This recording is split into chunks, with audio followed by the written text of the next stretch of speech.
Welcome to another episode, everyone. S-Bone from Rollin 40's Crip crashed out and smashed this individual's face and knocked him out cold. This all transpired over a pair of headphones. And come to find out, really, S-Bone was totally in the wrong for this attack. In that moment, he had totally blacked out and wasn't thinking about any consequences whatsoever. This transpired there in the Youth Training School, YTS, CYA, the California Youth Authority, and many violent incidents were transpired there. It was infested with the gang culture, and individuals there were 18 to 25 years old. So a lot of young combustible energy there at YTS. They called it gladiator school because you had to squabble there, fight at YTS in order to build your name and thus keep your name, your reputation. And S-Bone was a well-known figure there in YTS from Rollin 40's. He had, in fact, already pretty much squabbled all of his enemies there in the unit. He was known for going off of the deep end if you pushed him, and it did not take much to push this individual. S-Bone and I got along rather well, nevertheless, myself and him. But he did not like certain individuals there in the unit. There in YTS, you can have a TV in your cell and also a Walkman. So people would get big headphones and walk around in the day room with the headphones or listen to your music there inside of your cell. One day, S-Bone comes out to the day room along with the rest of us, and his headphones come up missing. He doesn't know where they are at. But S-Bone is sort of tripping because he doesn't even recall whether or not he even left the headphones inside of his cell. So much so that he told the police to hit his cell door to go inside of his cell to look for the headphones.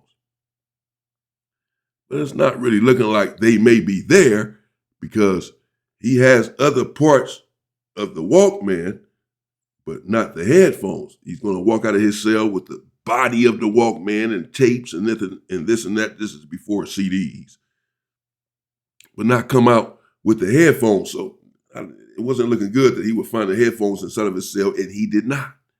They were not in there. So then he comes out to the day room, and he essentially makes an announcement and says, "Man, who has my headphones? My headphones are missing," etc. This sort of thing happens, I wouldn't say often, but things were coming up missing sometimes there in YTS. You're not supposed to put your hands on anyone else's property, and things have transpired over these situations in the past. But now, oftentimes, someone can make a mistake in earnest. They're not trying to pilfer anything. They just really thought that it was their property because everything is just sort of sitting right there in the same area sometimes, what have you. So S-Bone is not necessarily accusing anyone, but he wants his headphones. So he's saying, "Man, who has my headphones?" No one is really saying anything. And basically like, "Man, you got your headphones over here. Don't look over here." Okay, fine.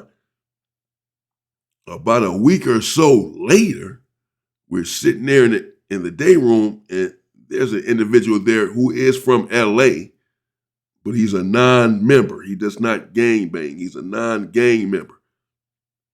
But he's cool with everyone there on the unit, as is a lot of non-affiliates there. And he doesn't seem like he's a pushover or anything. This is why everyone there is cool with him. He seems like a rather strong individual. He just does not gang bang. But he has on some headphones that resemble S-Bone's headphones. And S-Bone believes that these are his headphones. He's sitting there like, "Man, this dude got on my headphones. Those are mine right there." S-Bone gets up, he walk over there, and he approached the dude. Bro, these my headphones right here. Dude, like, no, these not your headphones. Now, I'm pretty sure he knew that S-Bone's headphones were missing because S-Bone let everyone know.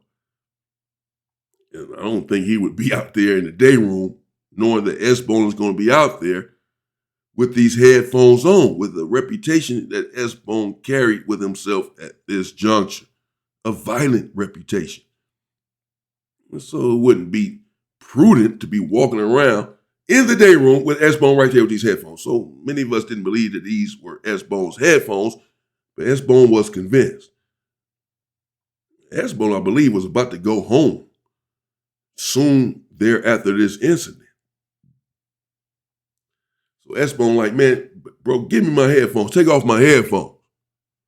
Dude like, man, you tripping, man. These my headphones, bro. I can prove it. S-Bone like, you can't prove nothing. And then S-Bone just hit the dude. Bam! He didn't knock him out. And dude hit him back. Boom. Dude fought back. They started squabbling right in the day room. But now, individuals go over there and break up the fight because, again, S-Bone was on his way home.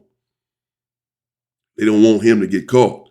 So they're saying, hey, take it to the cell. Y'all go inside of the cell and finish this up and squabble up, not right here in the day room. Okay, cool. S-Bone, he's chomping at the bit to go down the tier and go inside of the cell. The individual that he didn't punched on, he's not so keen on going down there, but he's not necessarily turning it down either. He's like, all right, man, I ain't got your headphones though, bro. You know what I'm saying? We can just leave that right there. I ain't got your headphones. These not your headphones. S-Bone, he huffing and puffing. He's angry. Now I don't want to hear it, bro. Whoa, squabble up. Get down here and squabble up. And I'm taking my headphones. They go down in the cell. Square off. They squabble up. Boom, boom, boom, boom, boom, boom. But S-Bone, he doesn't want to leave it there. So after they broke up, after the first fight, they locked back up. Bam, bam, bam, bam, bam, bam. And S-Bone dropped him. Boom! Dude is on the ground. When he hit the ground, S-Bone snatched his headphones and like put them somewhere in his pocket, whatever, wrapped them around his head, whatever he did with them. He's not done with this individual. He's convinced that this individual pilfered his headphones, and he wants revenge. So dude is dazed, he's done. He can't really do anything else, but S-Bone basically helped him up and then crashed him one more time. Right in his face. Bam! Just smashed his face. Dude hit the ground. He's knocked out cold. It's all bad. It's not looking good for the home team. Individuals had to run down there to the cell and help wake this individual up, get him up. After some time of playing nurse inside of the cell, individuals were able to bring him back to consciousness. And he was cognizant of everything that had just transpired in that cell and how he ended up on the ground. You know, some dudes wake up and they don't remember what happened, but he knew everything. And they went inside of his cell to fight. He went to his locker or where have you and got the receipt for the headphones that he had. Proving right then and there to S-Bone that these were not S-Bone's headphones, that they were in fact his. That he had bought these, hadn't been too long, a month or so ago or whatever. And he tried to tell S-Bone that there in the day room. But S-Bone didn't want to hear it. He was convinced that this individual had his headphones. And so S-Bone basically apologized to him for cracking his face and knocking him out for no reason, for mistaken identity, because he did not have his headphones as he had emphasized earlier. And all he got was an apology for getting his face broke. I said, oh man, that's cold work. That's nasty. That was S-Bone though. He was in there tripping sometimes. He resting in peace now. Rest in peace to S-Bone. But he was in there tripping sometimes. He was not a bully, but he felt like someone that took something from him. He was just mistaken. I never did think that dude had his headphones. I still don't know what happened to S-Bone headphones. He probably misplaced them. I don't think anyone took them, actually. I don't think anyone would do that. But he was convinced that this dude had. I don't believe that he was picking on him because he was a non-affiliate. I think anyone that would have been walking around with those headphones that resembled his and he thought were his, that he would have did the same thing, regardless of where they were from, because he was in there tripping on anyone from anywhere. He wasn't just tripping on individuals that were weak or that he felt like he can beat up. I've personally seen him get active multiple times with individuals from all kind of hoods. But that's what happened. Yeah. They're in jail. The rules are simple. You can't steal. You can't take anything from anyone. If you do, it can cost you your life. Thievery is on the same level as a chomo and as snitching. It's crazy, but that's how it is there behind the walls. In county jail, juvenile hall, prison, it doesn't matter. The rules are the same. And so he felt like someone had flouted that rule and he took it personal because it was his stuff. Like, man, somebody gonna try me like this? And then he thought that non-affiliate had tried him. And he really blacked out. He lost it. Knocked him down twice and then knocked him out. Broke his face, bro. It was smashed. Dude was leaking. His face was smashed and he was laid out on the ground. And he didn't even do nothing. He didn't have the stuff. That was nasty.